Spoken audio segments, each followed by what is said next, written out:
መልእክት ጋር አይደለም ጥያቄው። ኦራተር ነው፣ በጣም ተናጋሪ ነው፣ አንደበተ ርቱዕ ነው፣ አንባቢ ነው፣ ጸሐፊ ነው።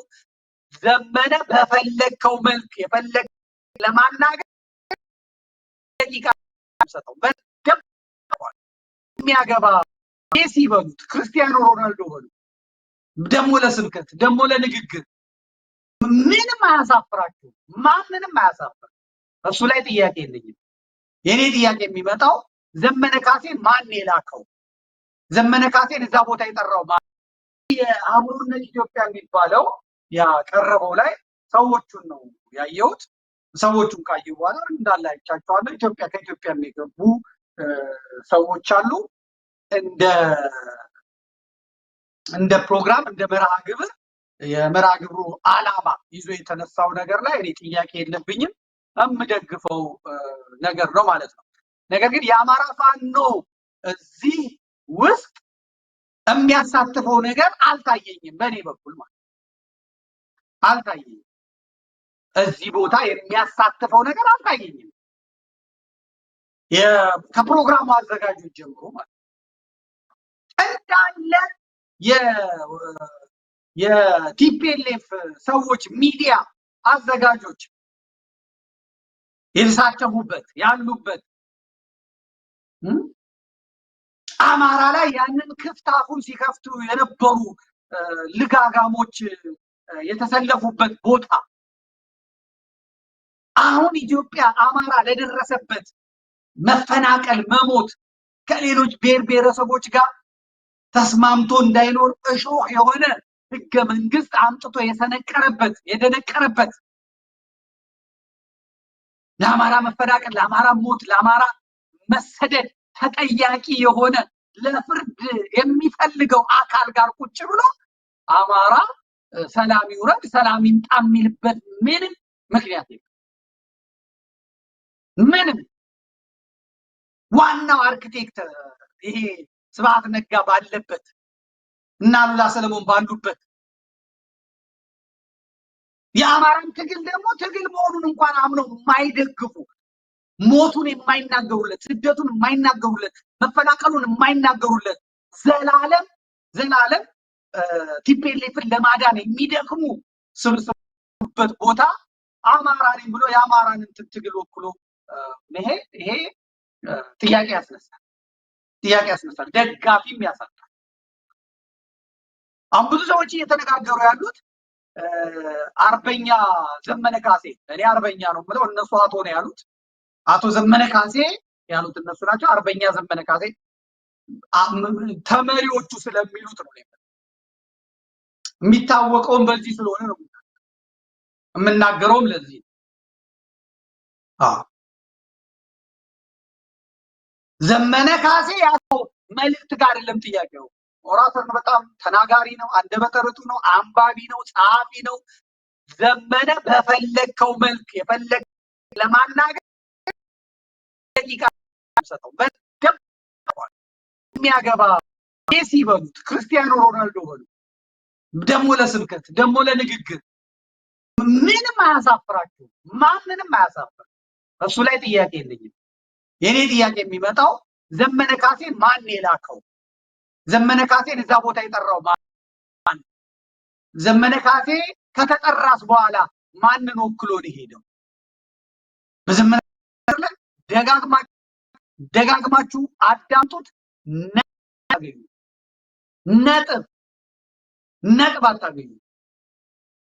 በረሃ ቁጭ ብሎ ሰው የሌለበት ተቀምጦ በዛ መጠን በዛ ጊዜ ያንን ጽፎ መስደዱ ላይ ምንም ጥያቄ የለም። የትም ቦታ ደግሞ በፈለከው ርዕስ ላይ ይሄንን ጻፍ ይሄን ተናገር ብትሉት ያኮራል እንጂ አንገት አያስደፋም።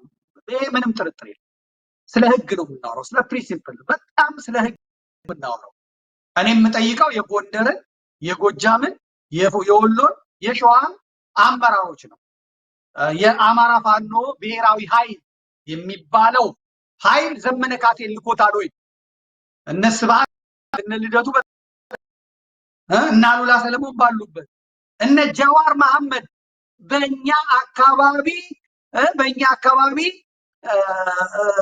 እስላም ያልሆነ ሰው ቢመጣ አንገቱን በሜን የምንለበው የጎጃምን፣ የሸዋን፣ የወሎን በኦሮሚያ ውስጥ የነበሩትን አማሮች ያሳረደ፣ ያስጨፈጨፈ፣ ያስገደለ ዮቴቴ ያቺን ሀገር በታትነናት ነው የምንሄደው። እኛ በምንፈልጋት ልክ፣ እኛ በምንፈልጋት መልክ ከተሰራች ተሰራች፣ ካልተሰራች ግን በአናቷ ደፍተናት ነው የምንሄደው ብሎ እንግሊዝ ላይ የደነፋ ከኦሮሞ ምሁራን ፊት የቀባጠረ እድሜ ዘመኑን አማራው የሚደቅበትን ኦርቶዶክስ የሚጠፋበትን ሲሰራ የኖረ ይሄን ለመቀልበስ ጫካ የገቡት እነ ዘመነ ካሴ ከጃዋር ጋር የሚያሰራቸው ምንድን ነው? ከጃዋር ጋር ያገናኛቸው ምንድን ነው?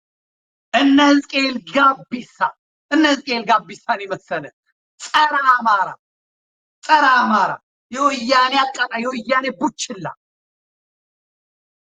የዚህ አዘጋጆች እነማን ናቸው ስንል ደግሞ ዙሪያ ገባውን ስናያቸው ኢትዮጵያውያን ናቸው። ነገር ግን እንደ አቋም እኔ ባለኝ አቋም ጸረ አማሮች፣ የአማራን ትግል አደናቃፊዎች፣ የፋኖን ትግል የማይደግፉ ኃይሎች ስብስብ የነበረበት ማለት ነው። ያ እዛ አብሮነት ኢትዮጵያ ውስጥ ጦርነት ይቁም፣ ግፋዊ አገዛዝ ያብቃ፣ ሰላም ይምጣ የሚል 100 ሺዎች የሚሰበሰቡበት ብለው ማስታወቂያ ሰርተዋል ማለት ነው። በማስታወቂያ ስራው ላይም የተሳተፉትን ሰዎች ስንመለከት አፍቃሪ ወያኔ ኢህአዴግ የሆኑ በዛ የተከተቡ በዜናዎቻቸው መጨረሻ ላይ ሁሉ ትግራይ እንዲሆኑ ትግሬ እንዲሆኑ ትግራይ አልሆነም ማለት ሳይሆን ለቅሷቸው እየያቸው እሪታቸው በሙሉ ለትግራይ ህዝብ የቆሙ እስኪመስሉ ድረስ የሚያደርጋቸው ኃይላችን የተሰበሰቡበት ነው። የአማራ ትግል የአማራ ሞት ማጣፈጫቸው በጎጃም ፈረስ ቤት በተደረገ የቦምብ ጥቃት በድሮን ይሄን ያህል ሰው ሞተ፣ ይሄን እንደዚህ ህፃናት እንደዚህ አልቀዋል ምናምን ከ2 ዓመት በፊት በመቀሌ በትግራይ ህዝብ ላይ እንደዚህ ቦታ ጦርነት ተደረገ። ከ2 ዓመት በፊት በጁንታ ተብለው በትግራይ ህዝብ ላይ ተፈጸመ። እንደዚህ ተደረገ። በ2 ዓመት ከ3 ዓመት የትግራይ እንደዚህ ሆነ። እንደዚህ አማሮች ታሰሩ። ከ2 ዓመት በፊት እንደዚህ የትግራይ ሰዎች ታሰሩ።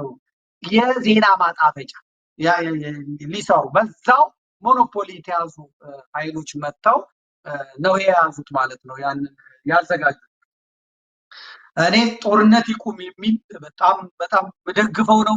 ግፋዊ አገዛዝ ያብቃ የምንጮህበት ነው። ሰላም ይምጣ የምንጮህበት ነው። የአብይ አህመድ አገዛዝ ግን እንኳን በበይነ መረብ ሰላማዊ ሰልፍ ይቅርና በምታዩት መልኩ ያለውን አስቸጋሪና ያለበትን ሁኔታ ያታውቃል። ይሄን ትግል እንደመደገፍ ምክንያቱም ምሱ ይታወቃል። በሰላማዊ ትግል በሰላማዊ ምርጫ የሚባል ነገር የለም። መቼም ጋሽ ልደቱ ታውቀዋለህ። በዘመነ ወያኔ ኢህአዴግ ዋጋ የከፈልክ ሰው ነህ። ስትታሰር ስትፈታ ይኖርክ ሰው ነህ። ጤናህን ከማጣት ስምህን ከማጣት ምንን ከማጣት በስተቀር በአንተ መንገድ ወያኔ የምትወድቅ አልሆነችም። ከዛ በኋላ የመጣውም ደግሞ በዛው መንገድ እቀጥላለሁ ብለህ በሄድክበት መንገድ ሀገር እንዳትገባ የኢትዮጵያ አየር መንገድ እንዳትሳፈር ነው ያደረገ። ይሄኛው ደግሞ በስብከትም በጸበልም በጸሎትም የሚለቅ አጋንንት አይደለም። ለእንደዚህ አይነት አጋንንት ምሱ ፋኖ የጀመረው የነፍጥ የመሳሪያ ትግል ብቻ